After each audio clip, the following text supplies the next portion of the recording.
Of course, I like my action flick bloody and gory. Let's start the show.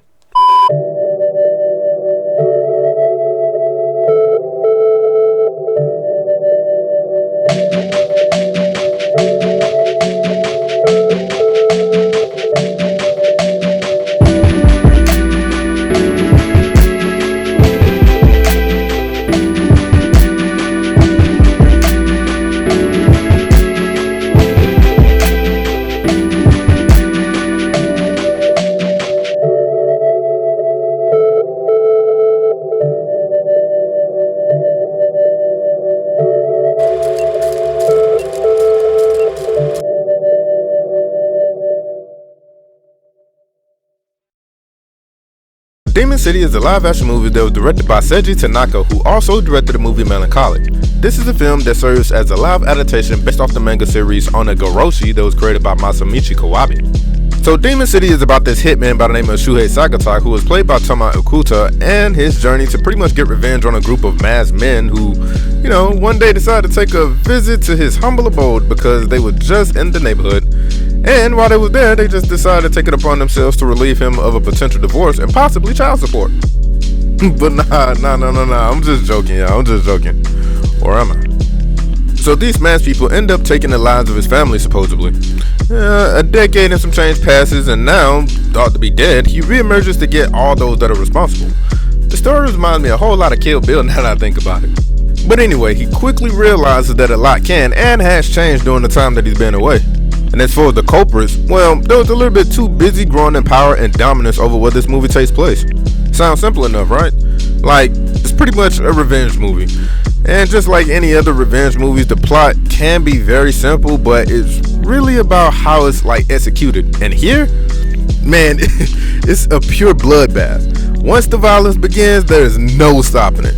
And which, to be honest, is essentially the whole entire movie in its entirety.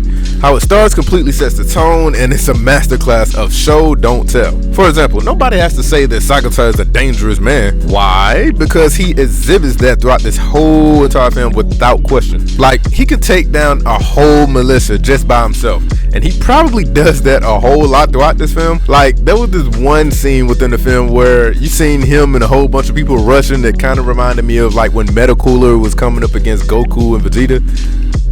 They don't even show you what happened. The next scene, you just see him chilling up on top of somebody's dead body. I thought that was kind of hilarious. And with the title like Demon City, it would kind of be expected for the viewer to believe that there is, in fact, a literal demon somewhere within this movie. I mean, is there? I'm not going to say, nor am I going to spoil it for you. But if you want to go the metaphorical route, well, majority of the cast in this movie are demons. I mean, the thought and value of human life is damn near non-existent here. But going back to the demon notion, Sagatai could definitely be one.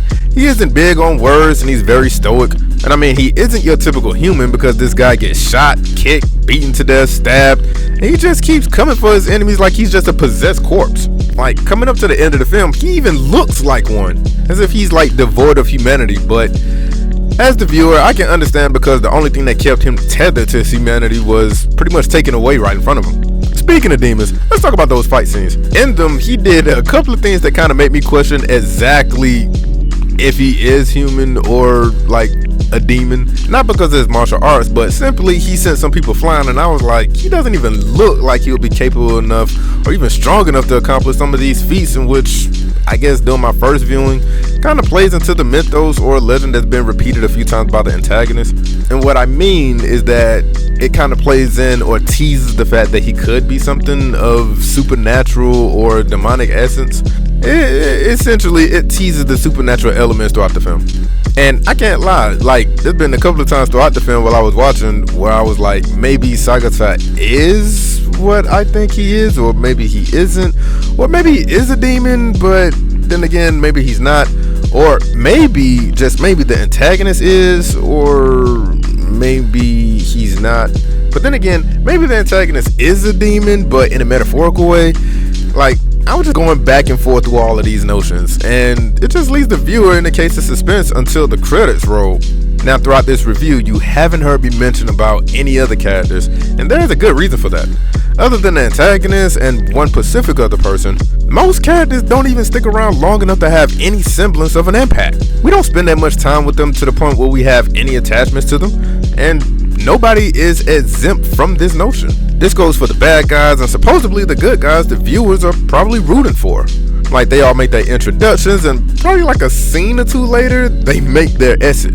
We end up feeling like a certain character at the end of the film. Speaking of that, there were like 2 revelations that kind of made me felt like it was thrown in there at the last minute to serve as some type of explanation for what was soon to come, or, you know, as if it's like a sequel baiting or something like that. But unfortunately, it quickly goes, leaving me to wonder what was even the point of the writers even putting this into the film. One of those revelations included a somewhat backstory to somebody that we as the audience have no investment in, neither do we even like or care about. If there was going to be like a sequel to this film, then maybe I will understand it, and it will probably be an interesting continuation of the plot. But unfortunately, all of this was brought to an end less than 5 minutes later. The other revelation was spoiled within the trailer, and me personally, just as a person that loves films, I hate it when the trailers spoil a little bit too much, and this movie spoiled a little bit too much, and probably the one and only trailer that it has. So within that saying, I would recommend going into this movie blind. It will leave a better impact than what it would have viewing the trailer beforehand. But overall, as far as this movie goes, Demon City isn't a big movie that is big on plot.